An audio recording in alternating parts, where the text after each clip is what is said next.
Hello, welcome back to my channel. My name is Kelsey, and let's go over our first quarterly wrap up of the year.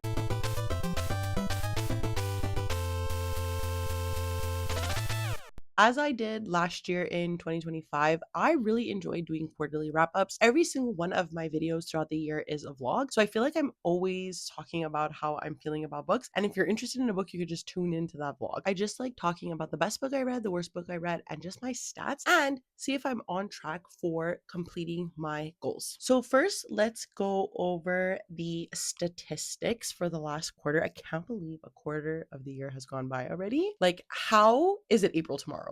I'm losing my mind. So, at this current moment, I am going to be counting a book that I need to complete tonight, and that is book 13 in the Wheel of Time series, Towers of Midnight, because if you remember, one of my goals was to complete the Wheel of Time series or start it in quarter one. I have about an hour left of the audiobook. I just need to listen to it so that I could start The Gathering Storm, which is the last book in the series. And that way I'm well within my goal to just complete this series and get it out of the way for the rest of the fucking year. And if you've been watching my channel for the last like 2 years, then you know that the Wheel of Time series has not been a joy for me to read, but I need to complete it because I want to read everything that Brandon Sanderson has ever written. And Brandon Sanderson, as you can see, wrote the last couple of books of the Wheel of Time series. So in order to complete my life goal of reading all of Brandon Sanderson's work, I need to read the Wheel of Time series. I know this doesn't make sense to a lot of people and they're like, just give up, you hate it, why are you torturing yourself? All extremely valid questions, guys, that I will reflect upon when I am done this series because I definitely do not think I want to keep it.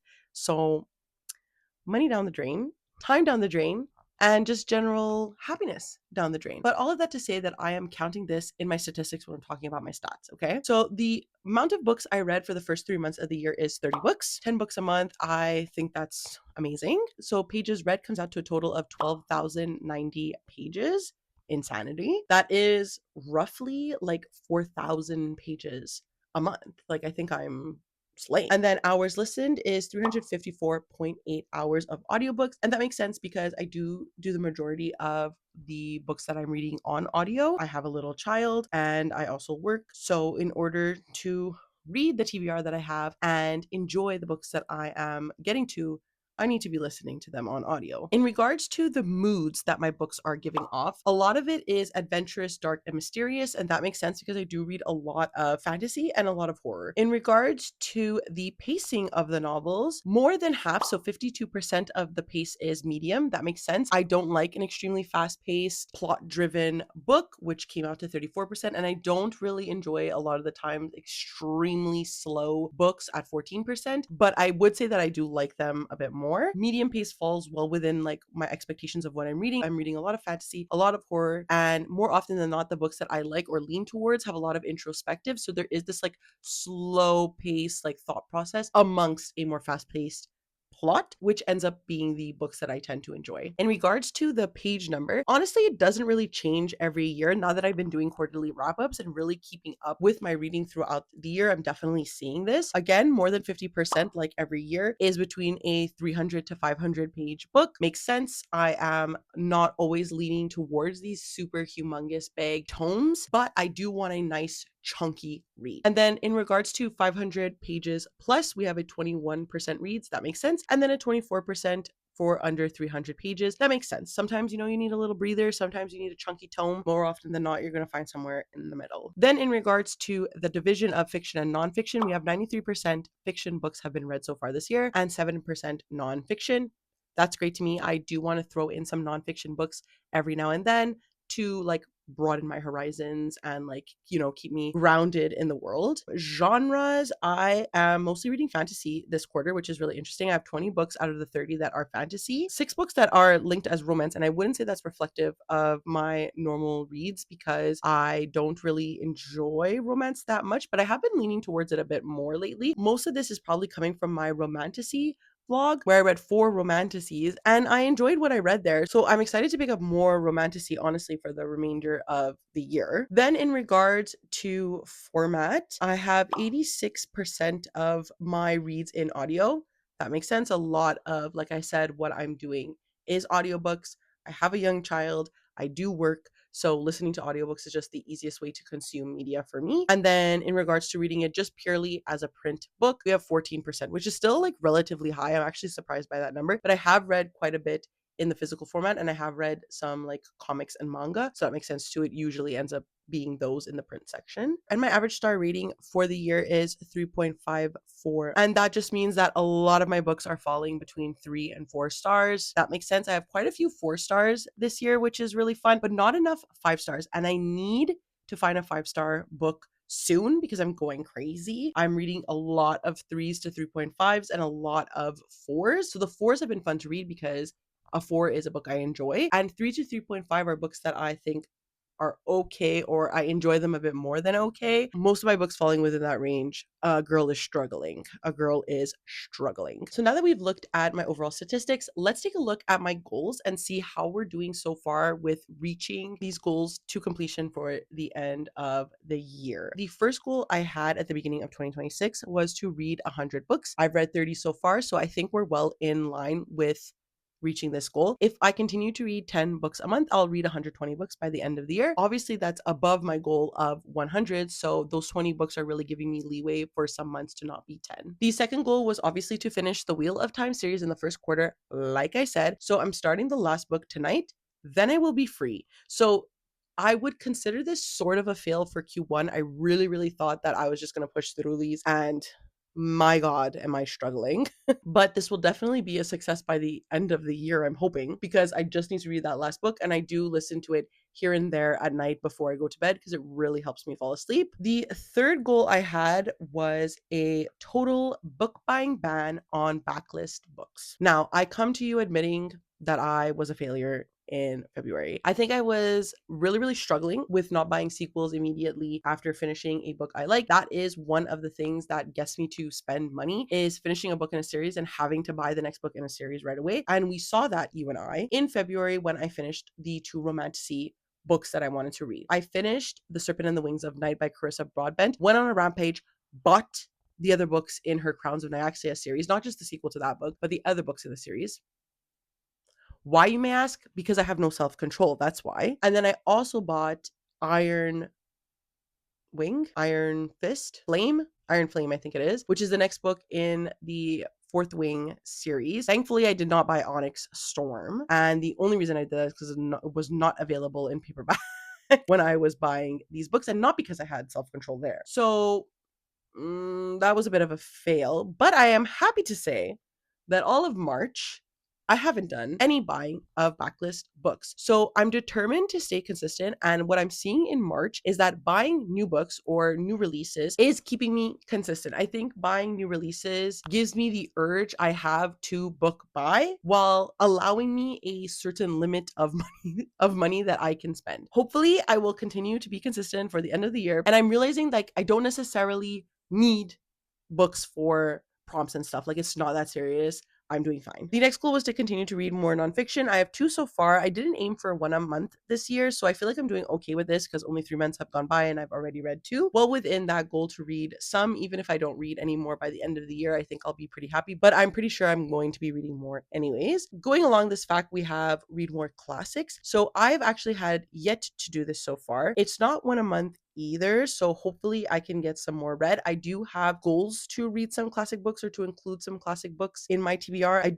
do think I need to think of one more video idea to do this with, but I will at least have some read by the end of the year. So I think we will be pretty happy with this goal by the end of the year. The next goal was to clear my YA TBR. Again, no concrete like decisions and choices have been made to do so, but I have some ideas as we're moving further into the year to tackle some of this YA TBR. And I'm thinking if I'm going along with the goals that I have, I do think I could get it down to under 10 on my shelves for YA, and then it could be completely done by 2027. And that might be a 2027 goal, to read no more YA or read the YA until I get to 0. I don't want to be too optimistic that I can get that done this year, but I have certain plans to really hone in and get that under 10. The next goal was to stay consistent with videos. I'm doing okay, I think. I don't think I've missed a week in the last 3 months, but I am struggling. A girl is struggling. Today is a perfect example of this. I was supposed to film this video next week. I wanted to have my R Fantasy bingo vlog done by today. She's not happening. She is not happening. I still have 2 books and a half to read for that vlog, and the Our Fantasy Bingo ends tomorrow, so you know that it's not successful. And part of this is because it's winter season. My son is getting more sick. I'm getting more sick because of daycare. So there's that aspect, returning to work. So I don't want to be too hard on myself for not staying consistent, but I don't want to let go and like not be consistent at all. I still want to work hard and still be consistent, which is why I'm happy that I have this sit down video to slot in to sort of help me save me from like my own perceived failures and not get too deep in my thoughts in my head. The next goal was to read more aardvark books. Again, I don't think I've made any conscious decision to do so, but I do have goals for the year to read more of the aardvark books. So we have some videos coming up that will include them. And then the last goal that I'm going to talk about was to be semi-consistent with short form content, which I have absolutely failed at. I have not done, I think, a short form content video at all this year like I wanted to at the beginning of the year. For some reason, I see myself as being more perceived in short form content because short form algorithmically hits more people that I know. And for some reason, I think like, oh, no one that watches me on YouTube knows me personally. So it doesn't even matter that I'm being perceived by people that I know. But on Instagram, I am being perceived by people that I know and people that speak to me and look me in the eyes every day. That makes me really uncomfortable.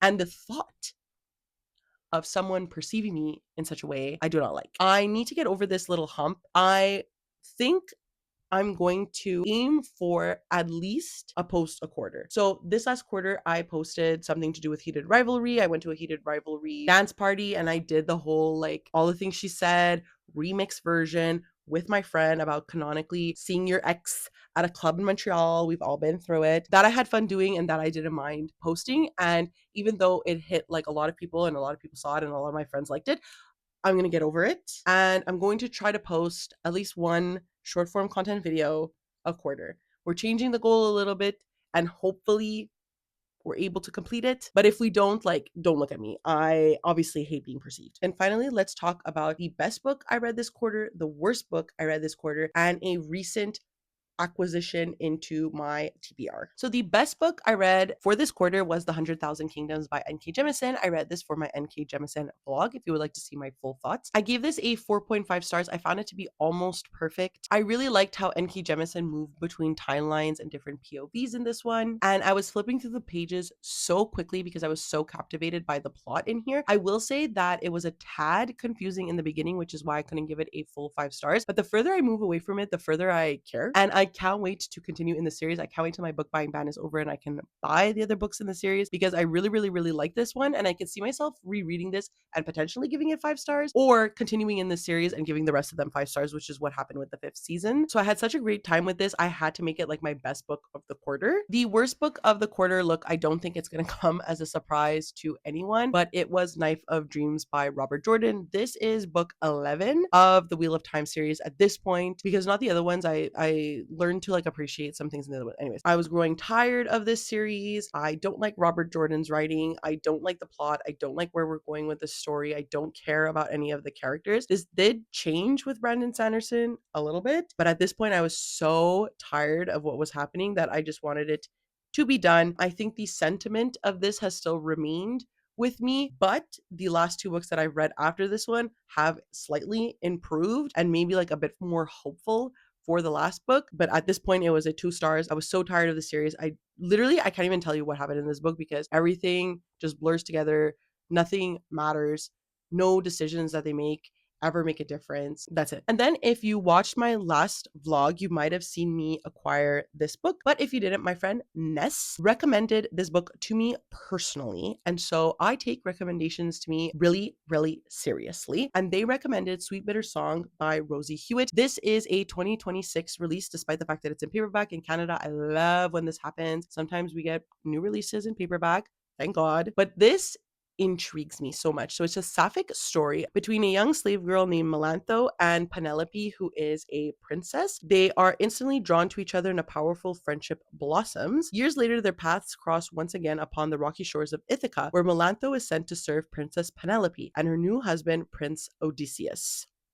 Like, I'm sorry, excuse the fuck me. I love a Greek myth. I love the story of Odysseus. I love the Odyssey. I love everything about like old Greek tales and a sapphic love story told amongst that. Count me the fuck in. So I'm extremely excited to read this. I hope I can get to it this year because I just feel like this is going to be potentially a 5 star and potentially one of my best books of the year. So if I could include this in some way, your girl will figure it out. All right, so that's it for this video. I really, really hope you enjoyed it. If you love statistics, as I do, hopefully you love this video because I always love watching people's statistics. I'm such a nosy little girl and I want to know everything about everybody's statistics. So I hope that you got that from me. Please let me know down below what your best book of the quarter is and what's your worst book of the quarter. I would love to know. If you would like to follow my reading journey and the books I'm reading, the videos I'm posting, I always leave a link down below to my Twitter, Goodreads, and Instagram if you would like to follow me there. Of course, in the guise that we still have these social medias and we are still connected to one another because as we know, they are controlled and owned by billionaires who wish to be oligarchs. One day we will be taking down the system. But until then, and until we don't need to use these anymore to be connected, you can follow me there. And of course, because it is the end of the video, please do not forget to like, subscribe, and ring the notification bell. Does wonders for my channel, makes me feel really good. And that's it. I never know how to end these things, so I will see you next time. Okay, bye.